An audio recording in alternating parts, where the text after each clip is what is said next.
Bueno, buenas noches a todos. Gracias por estar presentes en esta última conferencia.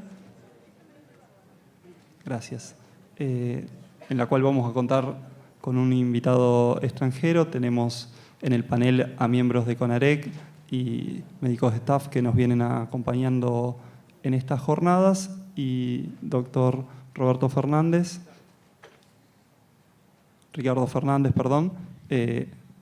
¿quiere presentar a nuestro orador? Sí, bueno, buenas noches. Para mí también es un honor estar acá. Yo estuve en una mesa esta mañana y decía que tuve el honor de participar en la primera jornada de CONAREC que se hizo en el Hospital Italiano en el año 80. Así que hace 37 años y bueno, tuve la suerte de estar ahí, porque la jornada, seguramente después van a pasar la historia, pero esto surgió en el Hospital Italiano con la jefatura de residentes del doctor Belsitti, que fue el que ideó esto de CONAREC, que se ha transformado en una cosa monstruosa, ¿no? Me toca presentarlo a Julio Panza para los más grandes y creo que para todos Julio Panza no necesita presentación. Tenemos el honor de que Julio Panza es de acá de Santa Fe. No sé si el honor, si es bueno o es malo, pero y además somos muy amigos con Julio porque hemos compartido la residencia. Yo en realidad fui jefe de residentes de Julio Panza, después me parece que me superó un poco, pero bueno, realmente ha crecido muchísimo Julio. Todos lo conocen, Julio desde hace muchísimos años, desde que terminó la residencia en el Hospital Italiano, se fue a vivir a Estados Unidos, hizo una carrera excelente en Estados Unidos y hoy es un cardiólogo de referencia a nivel mundial, en investigación básica inicialmente y después en investigación clínica, y además tiene una cosa fundamental, Julio, que nunca se ha despegado de lo asistencial y eso realmente tiene muchísimo valor. Así que bueno, el tema que Julio va a tocar es el de viabilidad y revascularización miocárdica, todo un tema, así que le damos la palabra a Julio y muchas gracias por estar. Gracias, Ricardo. A través de los 31 años que hace que estoy en Estados Unidos, he tenido la fortuna de ser invitado a Argentina muchas veces y siempre es un honor volver al país de uno. En este contexto específico es un honor triple. Primero porque soy de Santa Fe, nacido y criado a unas cuadras de acá. Segundo porque estoy con gente muy amigo, gente que he admirado durante toda mi carrera profesional. Y por último porque yo también fui parte de la CONAREC, fui vicepresidente en el año 85 y con Miguel González tuvimos el honor de participar en la primera mesa de residentes de cardiología en un congreso de la Sociedad de Cardiología, una mesa que fue presidida por el doctor Bertolazzi, en la cual participó el doctor Favaloro, y que fue tan exitosa que nos invitaron a hacer la misma mesa en un congreso panamericano o interamericano en Brasil, en Porto Alegre, y fuimos a hacer esa presentación. El tema del que voy a hablar hoy es un tema en el cual he estado involucrado por lo menos por 20 años, desde fines de los años 90, cuando había empecé, en ese momento era director del laboratorio de ECO del Instituto Nacional de la Salud y me había interesado el tema de viabilidad miocárdica fundamentalmente desde el punto de vista de la ecocardiografía con dobutamina. Y a raíz de eso, y ya luego cuando me fui al Washington Hospital Center, estuve muy metido con el estudio Stitch. Así que es un tema que me toca muy de cerca. Creo que es importante el debate, es un tema muy, muy complejo, que para tratarlo en su totalidad se necesitan 2 o 3 horas, así que voy a tratar de hacerlo rápido para dejar más lugar a las preguntas. El contexto creo que lo sabemos. La enfermedad coronaria es responsable de aproximadamente 2/3 de las causas de insuficiencia cardíaca y todos sabemos la epidemia de la insuficiencia cardíaca en todo el mundo.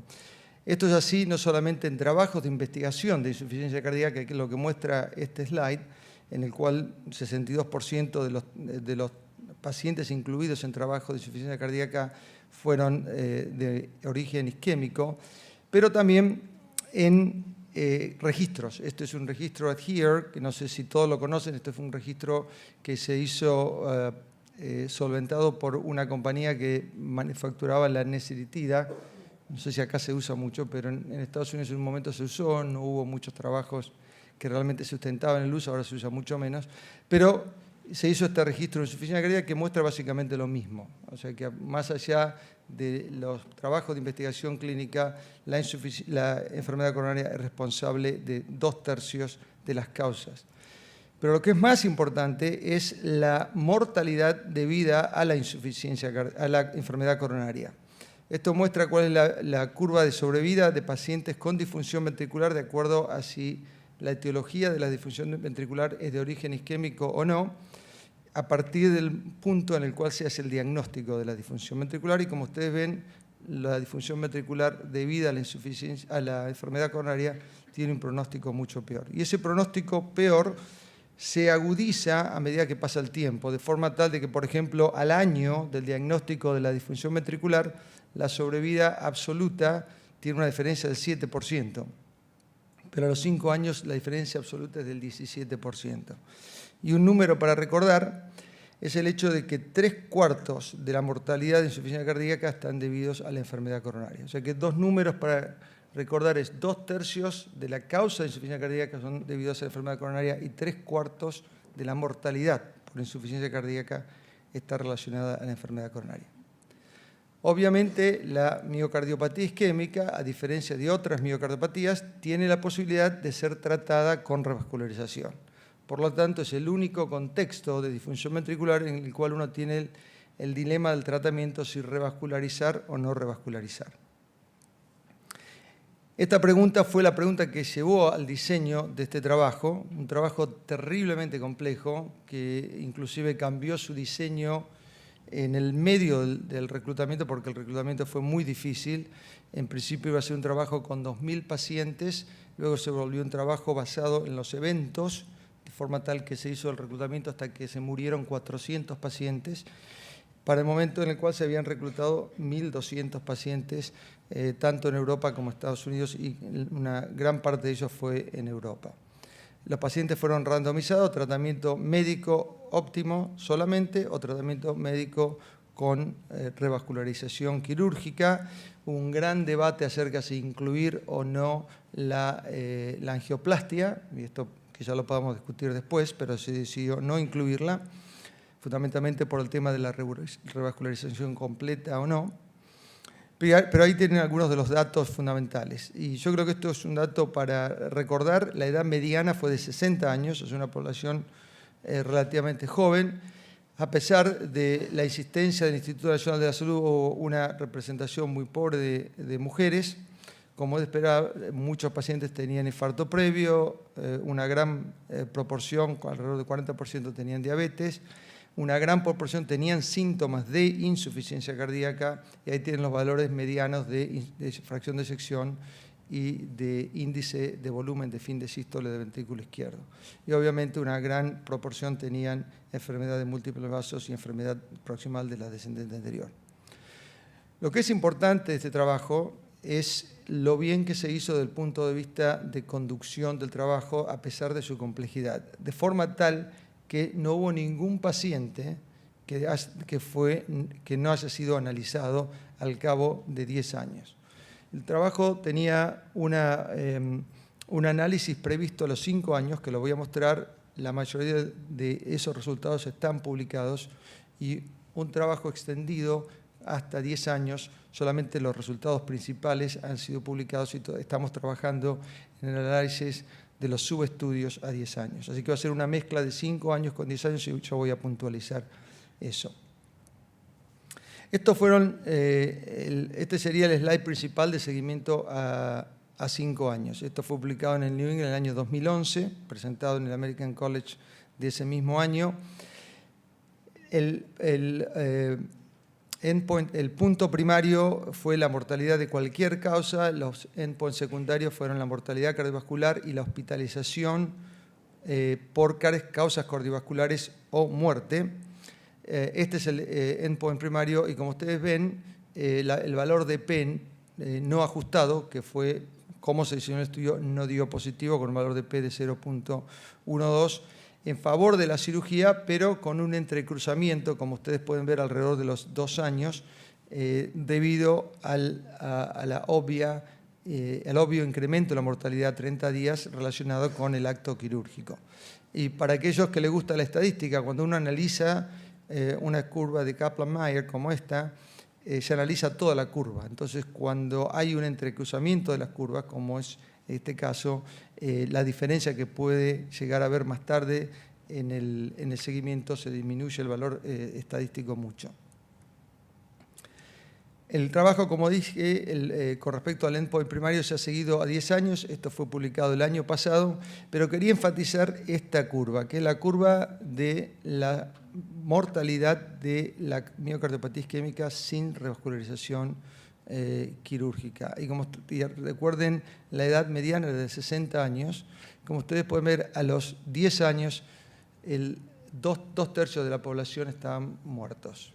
O sea que esto un poco habla de cuál es el pronóstico de un paciente relativamente joven, 60 años, con miocardiopatía isquémica que no se revasculariza.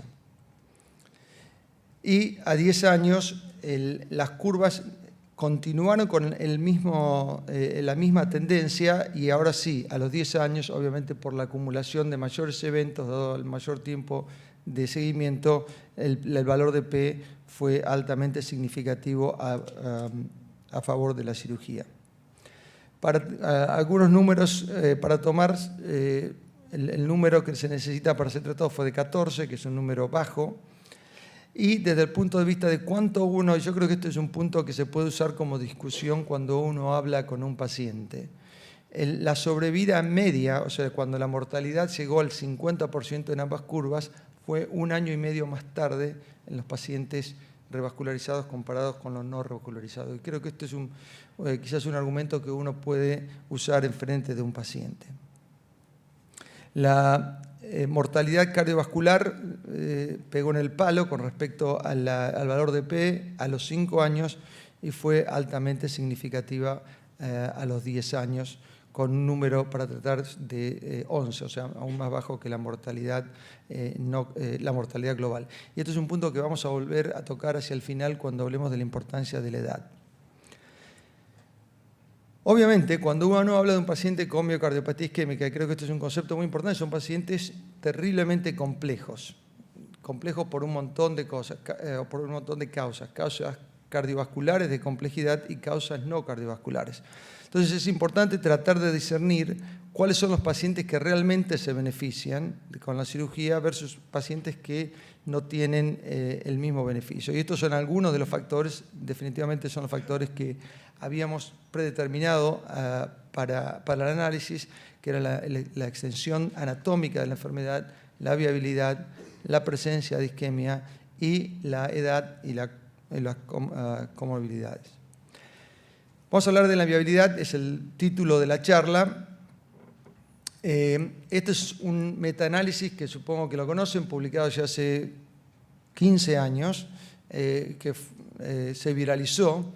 Es un metaanálisis que incluyó más de 24 estudios con más de 3.000 pacientes y que básicamente muestra del lado izquierdo que cuando los pacientes tienen miocardio viable, lo cual es muy fácil de decir, muy difícil de definir, y si uno mira estos 24 estudios y mira cuál es la definición que se usó, cuál es el método que se usó, va a encontrar un popurrí de definiciones.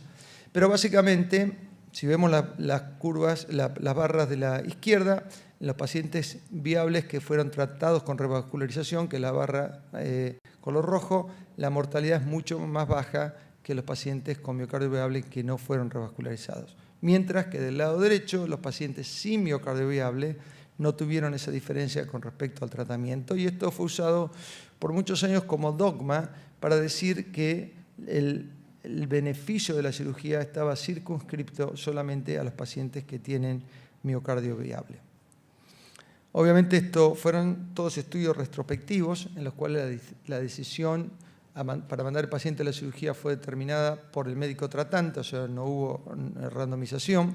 El estudio STITCH todavía es hoy el único estudio randomizado de pacientes con disfunción ventricular importante. No hubo ajuste cuando uno revisa estos 24 estudios para características de base que son claves. Y en muchos casos el tratamiento médico, o sea, el tratamiento de comparación con el tratamiento quirúrgico, un tratamiento subóptimo. Además, hay dos puntos que yo creo que son importantes a destacar. Este es uno de esos puntos. Es un trabajo muy simple, hecho en la Cleveland Clinic y ya publicado hace casi 20 años, donde tomaron pacientes que fueron revascularizados quirúrgicamente con disfunción ventricular basal y los dividieron después de la cirugía de acuerdo a si hubo incremento de la fracción de sección, si no hubo incremento de la fracción de sección o si no se sabía cuál era la fracción de sección postquirúrgica. Y como ustedes ven, no hubo diferencia. O sea que esto un poco desafía el concepto de que una de las razones para hacer la cirugía es para mejorar la función ventricular, porque la función ventricular, la mejoría de la función ventricular puede no estar relacionada con la sobrevida. Ese es un concepto.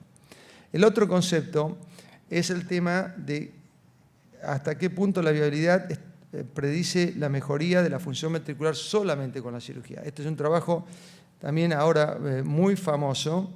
Es el primer trabajo que habla de la resonancia magnética para predecir la función ventricular después de la cirugía. Y básicamente estos no son pacientes, sino que son segmentos.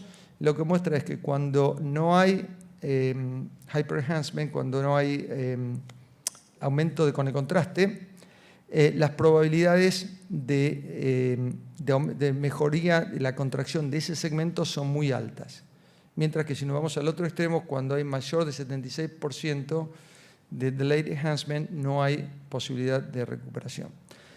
Pero el otro trabajo que es importante es este, que muestra básicamente lo mismo en pacientes a los cuales se le inicia el tratamiento con betabloqueantes. Básicamente diciendo que la función o la recuperación de la función contráctil no solamente está relacionada con la revascularización, sino que está relacionada también con el inicio de un tratamiento óptimo, en este caso betabloqueantes. Entonces, con esa duda fue que se diseñó el trabajo, el subestudio de la viabilidad, con la hipótesis de que la presencia de viabilidad, como se había mostrado en ese metaanálisis, identificaba a aquellos pacientes que tenían mejor sobrevida con la cirugía. Esto es un análisis muy simple, simplemente independientemente del tratamiento a los cuales los pacientes fueron randomizados, muestra que los pacientes con viabilidad en la curva en verde tuvieron una menor mortalidad comparados con los pacientes sin viabilidad. Pero en realidad hubo otros factores que también tenían mayor importancia pronóstica, como por ejemplo la fracción de sección, los volúmenes tanto de fin de diástole como de fin de sístole. Pero el slide más importante, y esto es seguimiento a 5 años, estamos en este momento analizando los resultados a 10 años, básicamente muestra que no hay diferencia en cuanto al beneficio de la cirugía de acuerdo a la presencia o la ausencia de la viabilidad. Y cuando uno hace este tipo de comparación está comparando dos cosas, ¿verdad? Una es presencia o ausencia de viabilidad y la otra es el efecto terapéutico de la revascularización.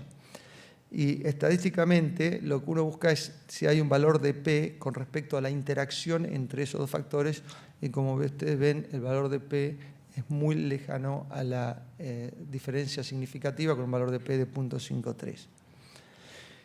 Estos resultados fueron sorprendentes primero para nosotros, pero después para todos aquellos que se habían acoplado al dogma de la viabilidad. Hubo muchos editoriales, razones por las cuales esto no dio. Estas son algunas de las limitaciones. No todos los pacientes fueron incluidos, sino solamente un 50%. Esto se debió al hecho de que el reclutamiento era difícil y por lo tanto no se les pudo exigir a todos los centros que hicieran estudio de viabilidad. De todos modos, y esto es importante, y estos datos no los tengo en ninguna diapositiva acá, la mitad de los pacientes incluidos tuvieron tratamiento quirúrgico, la mitad tuvieron tratamiento médico, o sea que no hubo sesgo entre el tratamiento y la inclusión o no en este subestudio. Y la otra limitación que yo creo que es importante y es una cuestión fue una cuestión de factibilidad es el hecho de que los métodos que se usaron fueron ecocondobutamina o SPECT. No hubo algunos pacientes con resonancia magnética, pero no suficientes como para ser incluidos en el análisis. El otro factor del que mostré al principio con ese slide de la balanza era el tema de la isquemia. Y también esto se predeterminó. ¿Y cuál es la importancia de la isquemia? Y creo que esto también puede dar para discutir mucho. A diferencia de la viabilidad, la presencia de isquemia, teníamos 400 pacientes con test de isquemia, independientemente del tratamiento, no marca ninguna diferencia con respecto a la sobrevida. O sea, la presencia o ausencia de isquemia no está relacionada a la sobrevida en estos pacientes. Y, en forma importante, la presencia o ausencia de isquemia no discriminó a aquellos pacientes que tuvieran mejor pronóstico con la revascularización. También miramos a la angina, la presencia de angina de base, y esto es lo hicimos porque el estudio de CAS, que se publicó hace ya 24 años atrás, mostraba que los pacientes que se presentaban con angina tenían mejor pronóstico con la revascularización comparados con los pacientes que no tenían angina. Este es un trabajo publicado hace poco, mostrando que la presencia de angina tampoco tenía impacto sobre la sobrevida independientemente del tratamiento, y la presencia de angina tampoco identificó a los pacientes que se beneficiaban más o menos con el tratamiento quirúrgico. Inclusive, si ustedes ven el panel de la izquierda, las curvas se separan más que en el panel de la derecha, como que hubiera mayor diferencia a favor del tratamiento quirúrgico en los pacientes sin angina. El otro aspecto que nos interesó es el tema de la extensión anatómica de la enfermedad, anatómica del punto de vista coronario y desde el punto de vista del ventrículo izquierdo. Y esto visto desde el punto de vista de cómo las poblaciones evolucionan a medida que pasa el tiempo. Y esto es un poco a lo que me referí anteriormente. Si uno divide el seguimiento, y esto lo hicimos con el seguimiento a 5 años, en diferentes momentos, uno ve que el beneficio del tratamiento quirúrgico difiere de acuerdo al punto de corte que uno toma. Por ejemplo, en el cuadrado de arriba, esto es la sobrevida a 30 días. La sobrevida a 30 días es mucho mejor en los pacientes sometidos a tratamiento médico, porque obviamente no tienen el riesgo de la cirugía. A partir del primer mes se empiezan a equiparar, y solamente después de los 2 años, y eso lo vimos con la curva, es cuando las curvas se entrecruzan y cuando uno puede hablar de beneficio del tratamiento quirúrgico. Entonces diseñamos un estudio para ver cuál es el valor o el impacto de las variables anatómicas que uno usa todos los días en la práctica clínica para determinar cuál es esa variable que es de tiempo dependiente con respecto a la diferencia en la sobrevida. Y elegimos 3 valores. Una es la presencia de enfermedad de 3 vasos, definida como más de 50%. Tomamos ese punto de corte porque ese es el punto de corte que usan los cirujanos para hacer o no hacer un bypass. La fracción de disección por encima o por debajo de la mediana, que fue 27% en este estudio, y el índice de volumen de fin de sístole, que fue de 79 mililitros por metro cuadrado. Y lo que hicimos fue dividir a los pacientes en aquellos que tenían 0 o 1 de estos 3 factores o los que tenían 2 o 3 factores.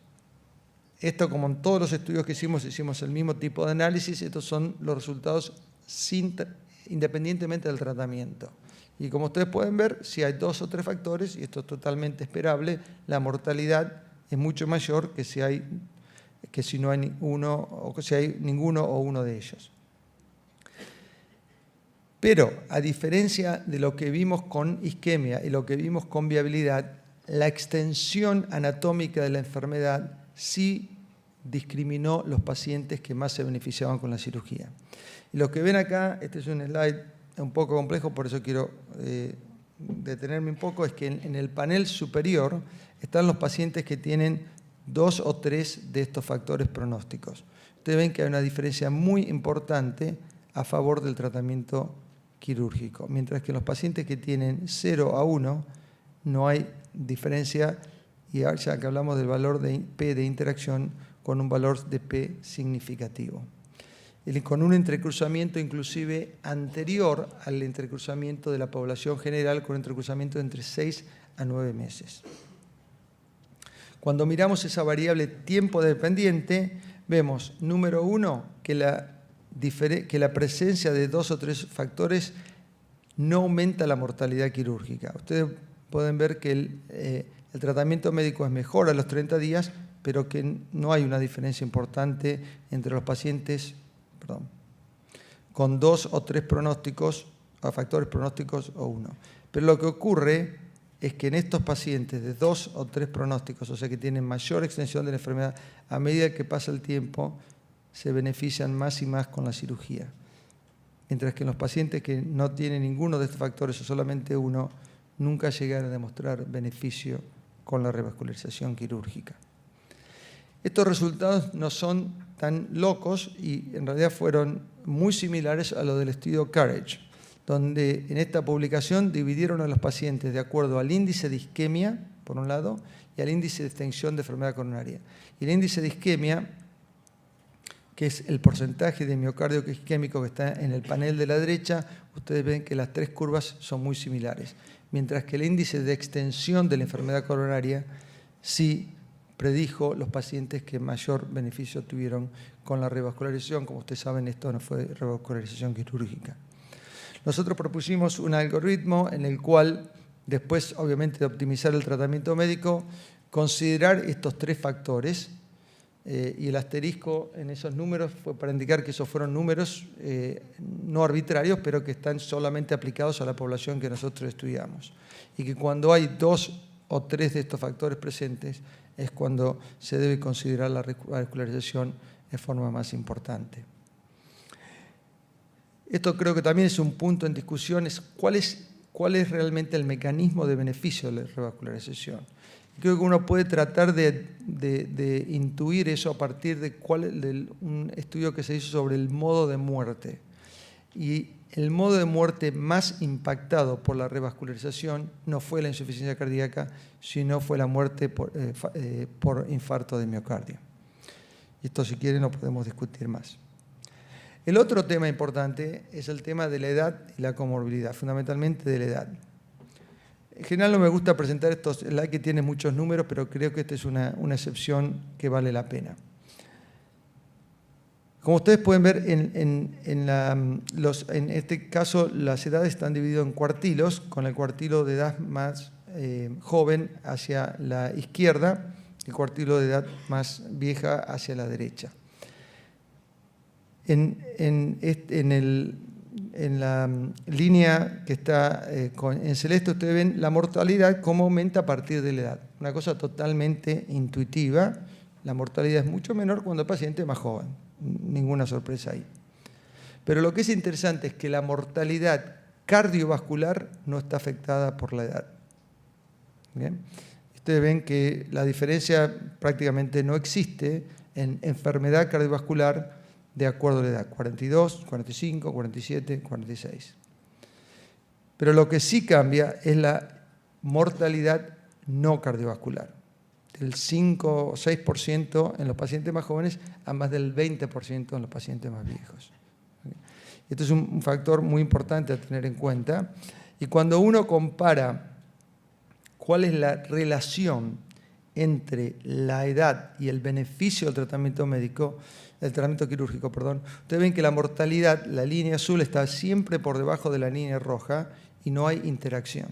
O sea que en la mortalidad cardiovascular el beneficio de la cirugía no está relacionado con la edad, mientras que en la mortalidad de cualquier causa sí lo está. O sea, hacia la izquierda, cuando la edad es más joven, hay una gran diferencia en la mortalidad a favor del tratamiento quirúrgico, pero en los pacientes más viejos inclusive hasta se entrecruzan.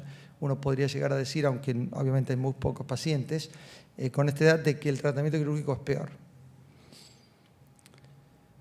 Para concluir, la decisión acerca de la cirugía de revascularización en estos pacientes es, yo diría que casi siempre muy difícil, debido fundamentalmente al riesgo quirúrgico elevado impuesto por la fracción de sección.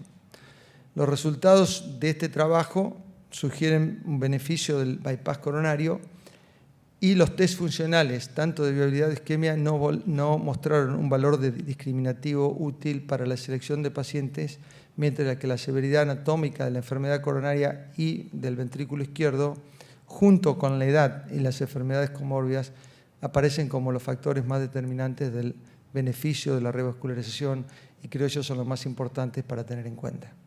Gracias.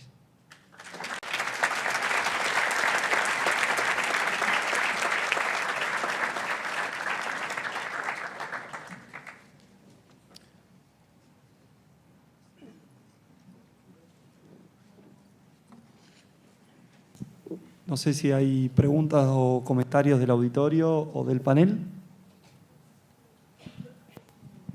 Julio, muchas gracias. Excelente la presentación y todo tu trabajo, porque además que venís trabajando desde hace muchísimos años con este tema. O sea que, en cierta manera, obviamente sos una autoridad cuando decís algo que vos sabés que en el mundo nosotros estamos trabajando de otra manera o veníamos trabajando de otra manera. Entonces es como estás en contra de la corriente o de una supuesta corriente que queremos que es así, al no decirnos no sirve la isquemia o la detección de viabilidad. Obviamente con las limitaciones que tuvo el estudio, que las marcaste muy bien. Vamos entonces a la práctica. Vos sos un jefe de servicio y un paciente con micropatía isquémica, aquí ya están estudiados, o sea que hay una situación por la cual los pacientes para ingresar al estudio tenían que tener el conocimiento de la anatomía coronaria. Vamos a hacer el paciente que a vos conocés, ya sea en la internación, ambulatorio, tiene micropatía isquémica, sufre de insuficiencia cardíaca, tiene insuficiencia cardíaca, no tiene angina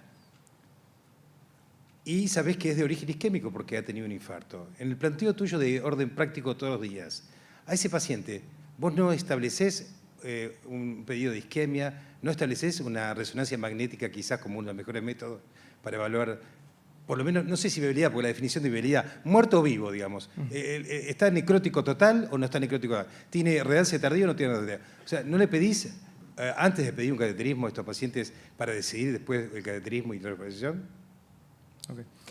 Bueno, hay varias preguntas en esas, las voy a tratar de contestar. Creo que una pregunta importante que es cómo uno adopta y adapta los resultados de estudios clínicos al paciente individual. Y yo creo que ningún estudio clínico puede ser tratado como dogma. Quizás con algunas excepciones, cuando uno habla de una droga contra placebo, es un estudio perfecto, uno lo puede usar. Pero en este estudio, donde hay no solamente en este estudio, pero en este tema, donde hay tantos factores, me parece que es incorrecto usarlo como dogma. Inclusive, desde el punto de vista del análisis, el mensaje fundamental del trabajo cambió cuando se hizo el seguimiento a los 10 años. O sea que la posibilidad de que cambie con la viabilidad está abierta. Inclusive si uno ve el editorial del New England del 2011, Jim Fang, cuando hizo la editorial, hablaba del estudio STAGE como diciendo, bueno, una demostración de que el tratamiento médico es tan bueno como el tratamiento quirúrgico. Pero volviendo a la pregunta, con respecto a cuál sería mi sugerencia con respecto a los test de viabilidad. Creo que la resonancia es un test superior a los que nosotros usamos. Por dos motivos. Número uno, porque es un test más objetivo, pero por el otro lado, porque creo que el valor de viabilidad está más en la demostración de ausencia de viabilidad que en la demostración de presencia de viabilidad. Esto es un tema que creo que lo discutimos el año pasado en el meeting del Hospital Austral. Porque existe una pregunta, es si yo le haría a un paciente que tuvo un infarto, que no ha sido estudiado, pero que sabemos que tuvo un infarto hace 10 años, 5 años y que tiene insuficiencia cardíaca, que tiene difusión ventricular, si le haría un estudio antes de hacer una signografía. Mi respuesta es no. Yo creo que la signografía es fundamental. Y sé que lo hemos discutido y por eso no está de acuerdo, pero yo creo que un paciente que tiene disfunción ventricular, por muchos motivos hay que hacerle una signografía, incluyendo el hecho de que se ha demostrado, pero hace décadas, de que la disfunción ventricular disminuye la exactitud de un test no invasivo. O sea que la presencia de isquemia o la ausencia de isquemia, uno puede estar mucho más seguro cuando el paciente tiene función ventricular normal que cuando tiene un paciente una función ventricular de 28%, una fracción de 28%. Y además, porque yo creo que mi mensaje al paciente o en este foro es que si un paciente tiene enfermedad coronaria extensa y tiene disfunción ventricular, hay que revascularizarlo. A menos que haya una razón para no revascularizarlo. Que sea muy añoso, Pero en principio yo creo que uno tiene que partir de la base que un paciente con disfunción ventricular de origen, y a mí me gusta decir de origen coronario, más que decir de origen isquémico, aunque ya es un término aceptado, de origen coronario tiene que ser estudiado con signo de coronografía y tiene que ser revascularizado independientemente de la presencia de isquemia. ¿Por qué? Porque yo creo que el beneficio de la revascularización no está dado por la presencia de isquemia o por el aliviamiento o la mejoría de la isquemia, sino que está dado por la protección del bypass coronario hacia una futura ruptura de placa. Y que yo creo que este trabajo que hicimos sobre la extensión de la enfermedad, desde un punto de vista conceptual, para mí lo que muestra es que la razón por la cual la cirugía es más beneficiosa en los pacientes con mayor daño anatómico o extensión anatómica coronaria y mayor daño miocárdico es porque son los pacientes que tienen más chances de ruptura de placa y que tienen menos posibilidades de sobrevivir a una ruptura de placa porque ya tienen una fraccionación muy disminuida. Entonces yo creo que esos son los pacientes. Ahora, creo que hay un capítulo, y perdóname si la respuesta se me hace muy larga, creo que hay un capítulo que es el capítulo del paciente en el cual uno duda si hacerle revascularización en la descendente anterior. Yo creo que el 90% del beneficio del bypass coronario está relacionado con una descendente, con una lima, una ascendente, una mamaria a la descendente anterior. Entonces, yo creo que ahí está el valor de la resonancia. Si uno dice, bueno, no sé si este paciente realmente, a ver si tiene algo de viabilidad, me parece muy importante.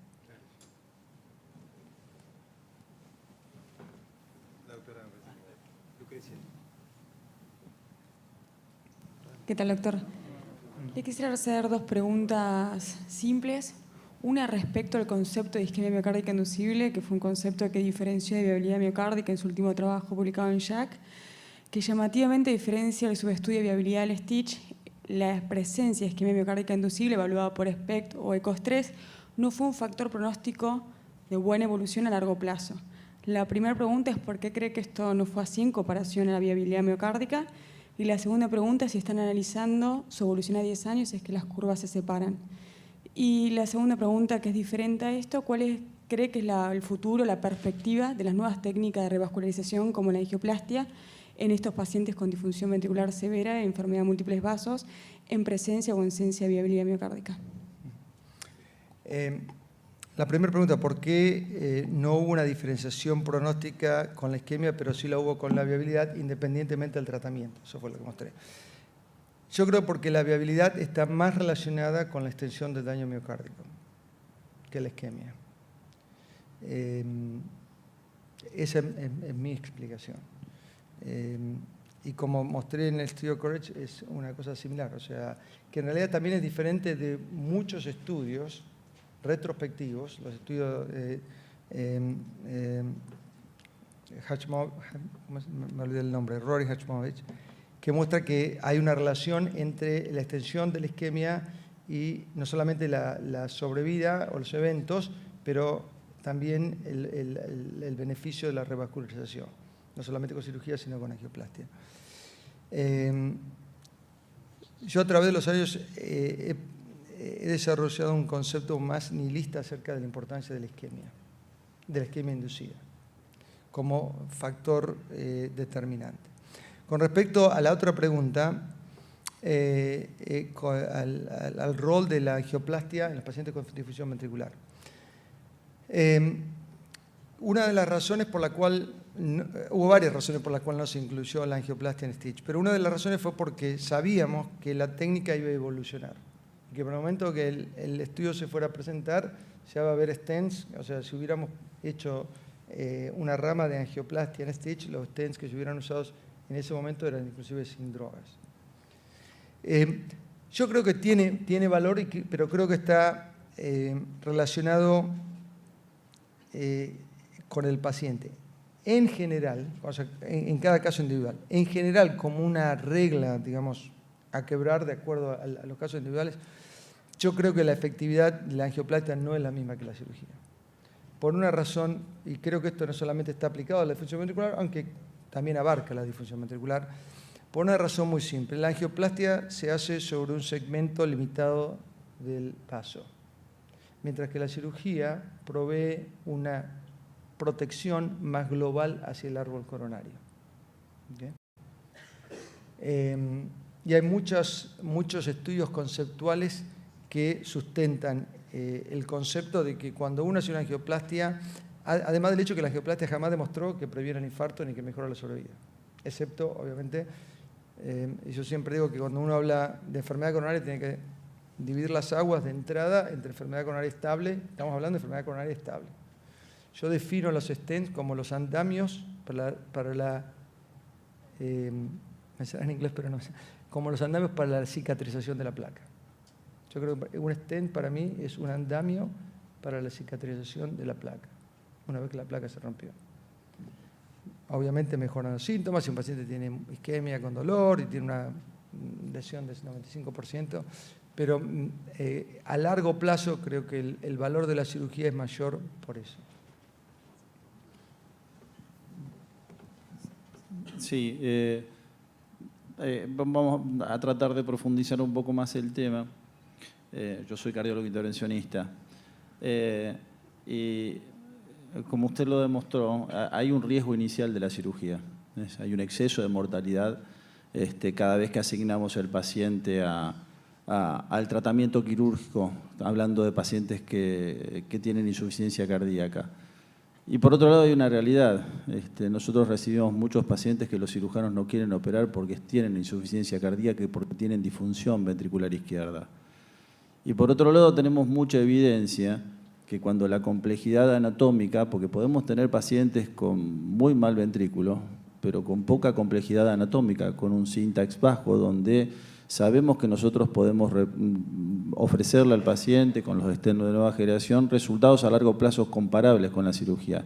Yo creo que no sé si está bien generalizar, no sé qué opina esto, creo que cada vez tenemos que ir hacia una selección más individualizada del tratamiento de estos pacientes. No sé cuál es su opinión. Estoy 100% de acuerdo. Por eso hice un preámbulo largo a la pregunta de la doctora. Lo que dije lo dije como regla general, pero no creo en las reglas generales. Estoy totalmente de acuerdo con lo que ha dicho. Creo que esto es una cosa para analizar. Hay pacientes que tienen un riesgo quirúrgico muy alto, un paciente que tiene un score de syntax muy bajo. Hay muchísimas situaciones clínicas en las que la angioplastia tiene un rol muy importante.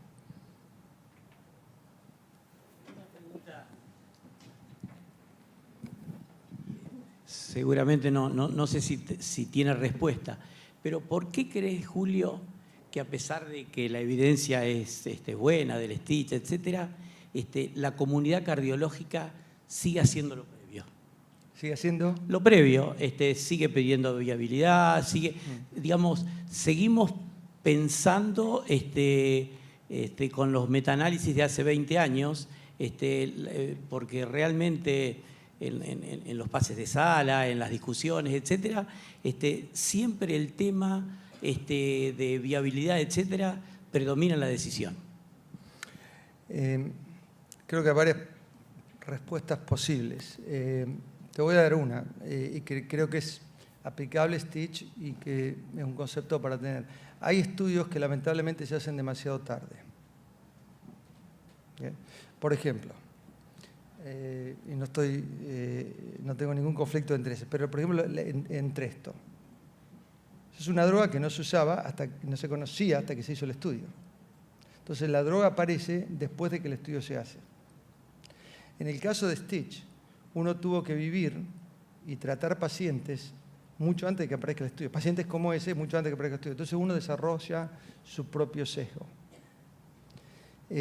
Nunca he presenciado discusiones médicas más calurosas que cuando nos reuníamos para discutir casos durante el diseño del estudio. Porque son pacientes complejos en el cual uno ya ha desarrollado su propio, lo que en inglés se dice equipoise, el punto de división en el cual uno no sabe qué hacer. Yo creo que ese es un factor muy importante. Y creo que el Stitch es un estudio que se hizo quizás un poco tarde, cuando la presentación de pacientes data de años, de que uno tiene cinecoronografía y tiene eco y hace evaluó la función ventricular y la extensión de anatomía coronaria. Me parece que eso es un factor importante. El otro factor con respecto a la viabilidad es que uno adopta criterios como dogmas. Y una cosa que dijiste, quiero profundizar. No me parece mal que se sigan pidiendo estudios de viabilidad después de Stitch. Y yo lo sigo haciendo en ciertos casos. Yo creo que los Stitch, y me parece que esto es un punto importante, el estudio Stitch, por lo menos a los 5 años, no demuestra que la viabilidad no sirve. Lo que demuestra que no debe ser tomada como dogma. Creo que es simplemente eso. O sea que me parece bien que se sigan pidiendo estudios de viabilidad en ciertos casos. Me parece mal, porque uno puede decir, bueno, entonces ¿para qué hiciste el estudio? Pero me parece mal que uno diga, bueno, no se pueden poner en pacientes si no tiene viabilidad. Si no tiene o no tiene estudio de viabilidad hecho.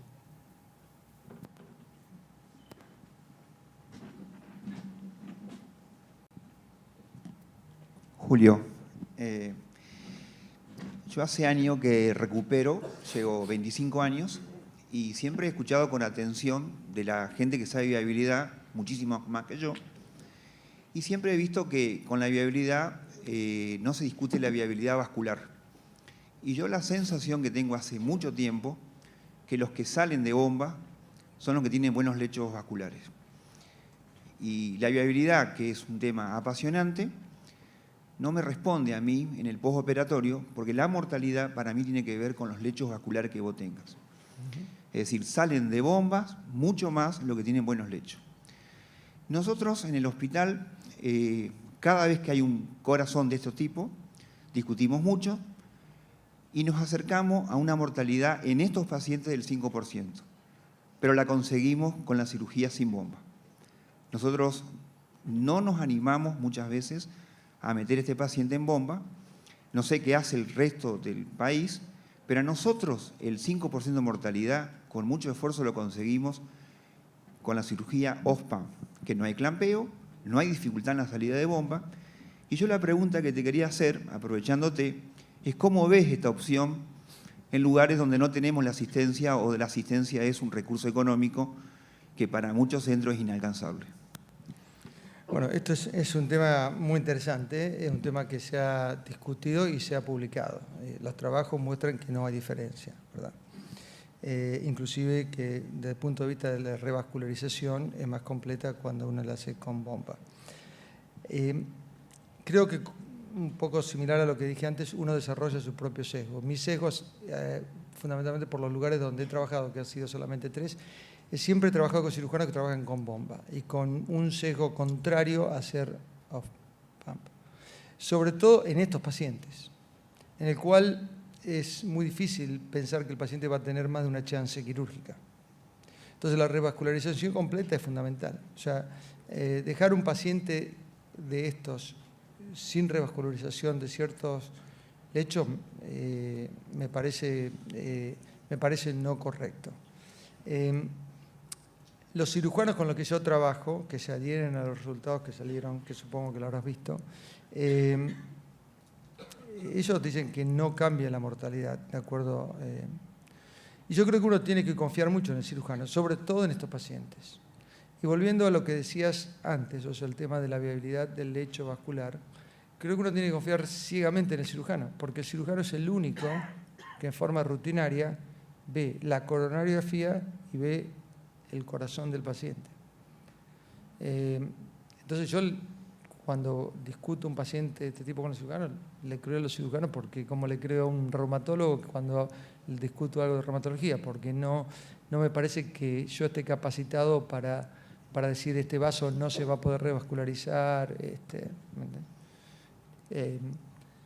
Así que me parece fundamental la opinión del cirujano en ese caso. Pero me parece, o sea, mi sesgo es en contra de la cirugía off-pump, pero es un sesgo personal debido a mi experiencia y también sustentado un poco por lo que ha sido publicado. Yo, doctor, perdón, quería hacerle una pregunta de orden práctico. ¿Qué mortalidad cree que tiene que tener el equipo quirúrgico que opere estos pacientes? Digo porque tenemos un registro con AREC de hace unos años donde la mortalidad en los centros relevados en ese momento era bastante bastante superior a lo recomendado. Digo, porque hay mucho público y como concepto a llevarse. Sí. La pregunta obviamente es compleja, pero fácil de responder porque esto es un tema que se trató en Stitch. El umbral que se tomó fue 5%. Y lo que hubo en Stitch fue en 4 y pico %. La mortalidad a 30 días. La pregunta que le voy a hacer es también de tipo práctica. Entonces, ya viendo que, digamos, viabilidad no es un dogma, sabiendo que isquemia en insuficiencia cardíaca aparentemente tampoco influye, la primera reflexión es que se me hace es que se estudian anatómicamente pocos pacientes. O sea, cuando yo veo la estadística de los pacientes que estudiamos por cateterismo, son muy pocos el porcentaje que viene el paciente con diagnóstico de insuficiencia cardíaca. Y la realidad es que vos, cuando estudias estos pacientes, ves pacientes que tuvieron el primer contacto médico, que consultaron por insuficiencia cardíaca. Estos pacientes pasó mucho tiempo, pasaron muchos estudios, pasaron muchas evaluaciones y muchas veces lo mandan a definir anatómicamente ya cuando se queman los papeles. ¿Cuándo hay que definir anatómicamente un paciente que te consulta, que tenés el primer contacto médico y ese primer contacto médico, la consulta es insuficiencia cardíaca? ¿Cuándo hay que definir anatomía coronaria? En mi opinión personal, apenas uno hace el diagnóstico de disfunción ventricular. A menos que sea una paciente de sexo femenino de 20 años, pero en un paciente tipo con factores de riesgo, me parece fundamental y me parece el primer test a hacer. A menos que haya una razón. O sea, cuando uno habla de esto, o sea, obviamente me podés mostrar un paciente que yo te diga mejor no estudiarlo, porque tiene un cáncer avanzado, por diferentes motivos, ¿no es cierto? Pero como regla general, para mí, y no estoy solo en esto, es la práctica que se hace en Estados Unidos. Julio, yo estoy más inclinado a estudiar casi sistemáticamente todo paciente con insuficiencia cardíaca y disfunción ventricular, en agudo. Tiempo más, tiempo menos, en agudo. Y el estable, no tanto, estoy diciendo una generalización. Sin embargo, en las guías americanas de insuficiencia cardíaca descompensada, las guías americanas hablan de que primero haríamos una prueba funcional para detectar viabilidad de isquemia y eventualmente, si hubiese un territorio extenso, digamos. ¿Esto vos creés que es necesario cambiar, es necesario aclararlo un poco más? Digamos, porque todos nos guiamos mucho con las guías y especialmente en Estados Unidos supongo que lo mismo, y ahí no dice claramente que deba de estudiarse en todos estos pacientes. El problema, yo creo que sí. Primero, las guías son guías. El problema discutamos un caso hipotético. Un hombre de 55 años, levemente hipertenso, hipertensión controlada, y que se presenta con disnea, no tratado más que por la hipertensión arterial. Le haces un eco, tiene una fracción de disección del 25% y tiene algún segmento que se mueve un poco más de otro, pero sabemos que eso no es muy discriminativo. Yo creo que la conducta que uno tiene frente a ese paciente, si el paciente tiene enfermedad coronaria, es totalmente, es diametralmente opuesta, que es lo que creo que mostré en uno de los primeros slides. Hoy por hoy, la mortalidad, el riesgo de una cinecoronografía, aún inclusive el riesgo vascular o el riesgo de nefropatía por contraste, es mínimo. Y yo creo que a un paciente que tenga una fracción de disección disminuida, que tiene insuficiencia cardíaca, si la insuficiencia cardíaca es debida a la enfermedad coronaria, tratarlo con betabloqueantes y con inhibidor de la enzima de conversión y un poco de diuréticos, un paciente que puede tener enfermedad coronaria que la causa, me parece mala práctica. Y el problema es que los estudios de isquemia, primero que casi por definición, es una buena cosa que me peleo permanentemente con los médicos de medicina nuclear, es que vos mandás a hacer un paciente un test de isquemia y te salen con un test de adenosina. Ese es otro tema. Pero el resultado, la sensibilidad y la especificidad es mucho menor que un paciente con función ventricular normal. Y aunque no lo sea, digamos, no hay un test que sea... O sea que yo creo que no... es más, si me apuraste, te diría que por ahí le haría ¿cómo se dice? Una tomografía. No lo estoy advocando, pero me parece más importante. Yo creo que un paciente que se presenta con insuficiencia cardíaca y disfunción ventricular, a diferencia de insuficiencia cardíaca con función ventricular normal, tiene que ser estudiado con cinematografía. No es necesario hacer un ventriculograma. Una pregunta. Con respecto a la imagen que mostró de la causa de muerte, sí logro entender por qué la chance de revascularizar a un paciente va a ayudar a que ese paciente sobreviva a una nueva ruptura de placa. Lo que no me queda todo claro es por qué evitaría una nueva ruptura de placa siendo que el paciente mantiene la misma carga de factores de riesgo que la rama de tratamiento médico. ¿Por qué? Perdón, ¿por qué? Si bien lo ayuda a sobrevivir a una nueva ruptura de placa, lo que no me queda todo claro es por qué ayudaría a prevenir una nueva ruptura de placa en ese paciente, siendo que tiene la misma carga de factores de riesgo que la rama de tratamiento médico. No previene la cirugía no previene una ruptura de placa. Lo que previene es un infarto o un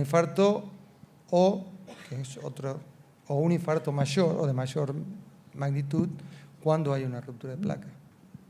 Pero no, la cirugía no previene la ruptura de placa. Obviamente el tratamiento médico sí, que siempre se usa con la cirugía, obviamente la cirugía no. O sea, lo que previene es la muerte por el infarto de miocardio.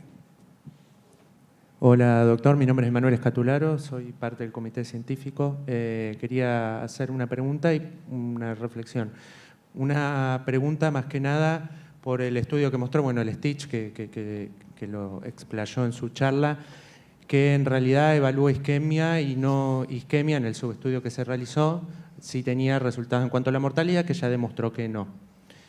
Ahora, ¿qué consideración tiene en cuanto a, dentro de la rama que presentaba isquemia, al porcentaje de reducción de isquemia post-revascularización, sabiendo de que hay un estudio, por ejemplo, el subestudio del Courage, donde se demostró que una reducción mayor o igual al 5% en el monto isquémico disminuía la tasa de eventos? Entonces, quizás la pregunta pueda ser isquemia sí o no, o en realidad dentro de la rama isquemia disminuir realmente la isquemia después de la revascularización y ahí evaluar si baja la tasa de eventos. Eso sería... Sí, conozco bien, es un estudio de Leslie Shaw que se hizo con, en realidad, pocos pacientes. Y lo que muestra es exactamente lo que vos decís, que la reducción en la isquemia fue predictor de eventos subsecuentes, independientemente del tratamiento al que el paciente fueron sometidos. En Stitch no hubo estudio de isquemia posterior, hubo un solo estudio que iba a hacer. Así que la respuesta a esa pregunta con los resultados de Stitch no se puede responder. Pero me parece que es un buen concepto a tener.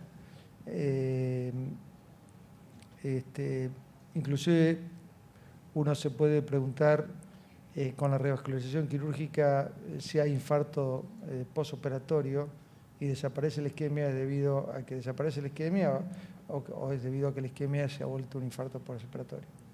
Eso es un tema muy, muy individual. Pero nosotros no tenemos estudios de isquemia posteriores. ¿Qué tal, doctor? Buenas tardes. Le quería hacer una pregunta. Usted hace un ratito dijo que la viabilidad no debería ser tomada como un dogma, pero mencionó que usted la usa. Me gustaría saber en qué contexto la utiliza y qué valor le da como para la toma de decisiones en la práctica diaria. Nosotros eco con dobutamina prácticamente ya no hacemos. Los estudios de viabilidad los hacemos fundamentalmente con resonancia magnética, a menos que el paciente tenga un dispositivo que no se le puede hacer y se hace en estudios nucleares. Yo creo que, como dije antes, me parece que el valor está más en demostrar la falta de viabilidad, como para decir, bueno, este paciente no lo voy a revascularizar, que con respecto a la presencia o ausencia de viabilidad. El otro tema importante con respecto, y por eso decía antes que era un tema muy complejo, es el valor diagnóstico en el sentido transmural de la resonancia. ¿Okay? Que eso es una cosa que solamente uno la puede determinar con la resonancia. ¿Okay? Y me parece que un buen análisis de viabilidad tiene que incluir la extensión transmural de la cicatriz. Sé que tenemos poco tiempo y yo le voy a pedir una reflexión para cerrar. Aprovechando su rol de investigador y de médico dedicado también a lo asistencial, y teniendo en cuenta que tenemos un predominante público de cardiólogos en formación, a mí por ahí hay evidencias que, como el estudio Stitch, que me impactan, porque uno tiene fundamentalmente un pensamiento fisiopatológico. Uno cree que arregla las cosas, arregla la isquemia, busca viabilidad y de repente los análisis estadísticos te demuestran lo contrario. Hace poco se demostró que en shock revascularizar todos los vasos aparentemente no es tan bueno. También me sorprendió. Entonces, teniendo esa confrontación a veces entre lo que es fisiopatología y lo que es evidencia, me gustaría que haga una reflexión final. ¿Cuánto tiempo tengo? Mañana voy a estar en una mesa de discusión sobre algo sobre, creo que sobre el entrenamiento en la cardiología. Me parece una pregunta excelente. Yo creo que es fundamental tener conocimientos fisiopatológicos fundamentales, porque la medicina cambia, pero la fisiopatología y la fisiología no cambian tanto.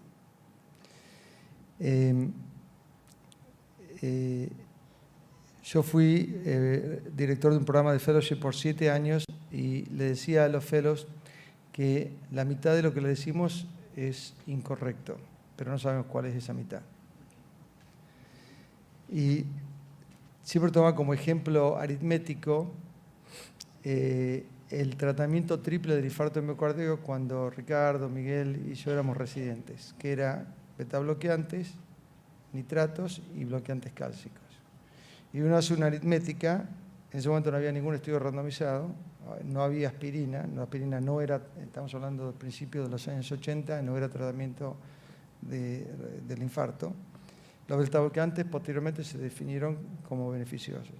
Los nitratos se definieron como no beneficiosos, pero sin hacer daños, neutrales, o sea, medio punto. Y los bloqueantes clásicos como, o sea que de los 3 puntos uno saca 1,5. Y siempre cito ese ejemplo.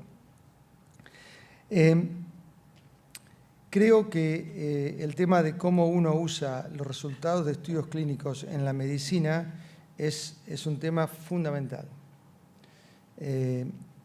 Y creo que por eso, ya que es una audiencia reciente, me parece fundamental como parte de la formación saber evaluar trabajos clínicos. Creo que el médico que, digamos, para mí una definición de las guías es lo que uno hace hasta que llega un médico. Es lo que uno debe hacer hasta que llegue un médico. Porque el valor del médico no es hacer lo que dicen las guías, sino es interpretar una serie muy grande de elementos científicos para tratar en general un paciente 1 a 1. Muchos pacientes, pero uno trata 1 a 1. Yo a veces también esto lo comparo con una torta en la cual a través de los años uno le va cambiando el decorado de la torta, pero la parte de la masa queda siempre igual. Si uno dice, bueno, uno va a ser repostero por los próximos 50 años, ¿qué es lo que te conviene aprender? ¿Cómo hacer la masa?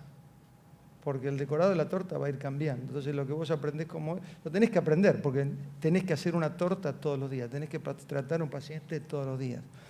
Pero lo que no va a cambiar es lo de adentro, y que yo creo que eso es la fisiología y la fisiopatología. Ya que tocaste este tema, quisiera traer el tema del culprit shock, y inclusive pensé que ibas a hablar del trabajo de Shock 2 del balón de contrapulsación. Y creo un poco con respecto a lo que decía antes, y perdón si me extiendo, ¿tenemos tiempo un poquito más o no?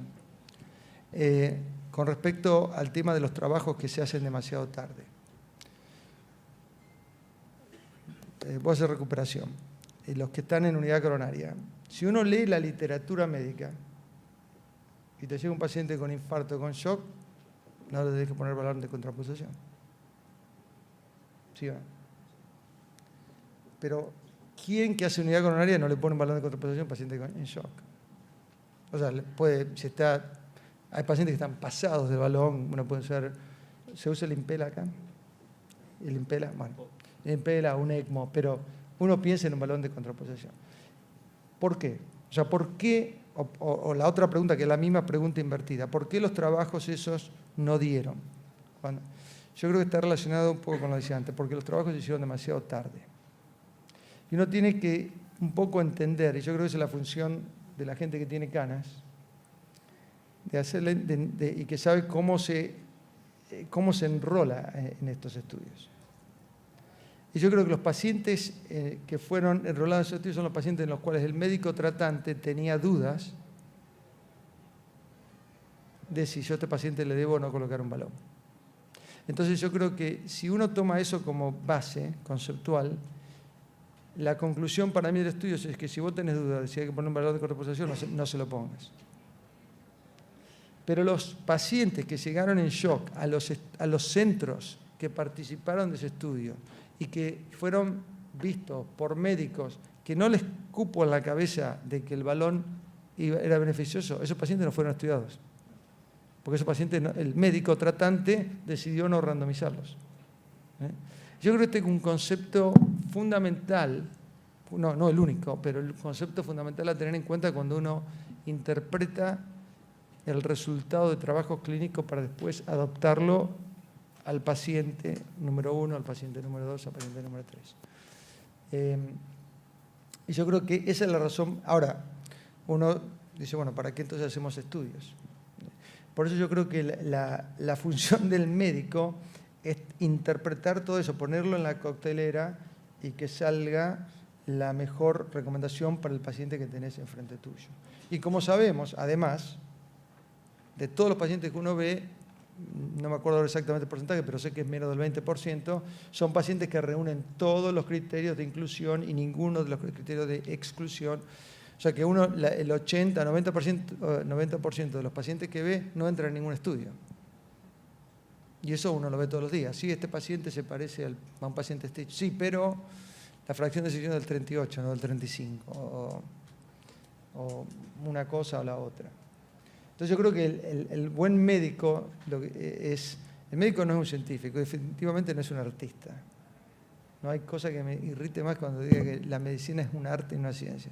El artista inventa, el médico no puede inventar, porque si no es un delincuente. El médico es artista, es delincuente.